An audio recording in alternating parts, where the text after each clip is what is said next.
अस्सलामुअलैकुम एवरीवन। आज मैं आपको पाकिस्तान बामुकाबला इंडिया क्रिकेट के बारे में लाइव मैच दिखाने के लिए अपने यूट्यूब चैनल पे आया हूँ।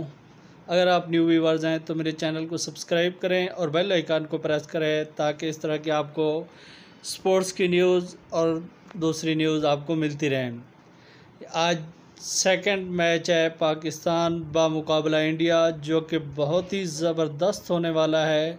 इंतहाई शानदार बैटिंग होगी, बॉलिंग होगी और इंशाअल्लाह पाकिस्तान आज वाला मैच जो है इंडिया से जीतेगा और पिछले मैच की जो है मैच को बराबर करेगा और इंशाअल्लाह एक अच्छे टारगेट से जीतेगा।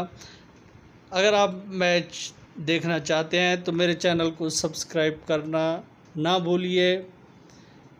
इसके साथ ही मैं आपको बताता चलूं, अगर आपने लाइव मैच देखना है तो आपने अपने प्ले स्टोर पे जाना है और वहां पे पीटीवी लाइव मैच की प्ले स्टोर पे ऐप डाउनलोड करनी है और वहां से लॉगिन करके मैच लाइव देख सकते हैं। या आप दूसरा दराज ऐप पे जाएंगे, वहां पे भी पाकिस्तान क्रिकेट बोर्ड की ऐप मौजूद होगी दराज पे, वहाँ पे आप लाइव मैच देख सकते हैं, जो कि इस मैच को एंजॉय कर सकते हैं बहुत ही खूबसूरत और अच्छे अंदाज के साथ, चाहे आप जहाँ पे भी मौजूद हों। थैंक यू, बहुत शुक्रिया। अल्लाह हाफिज़। मेरे चैनल को सब्सक्राइब करना ना भूलिए।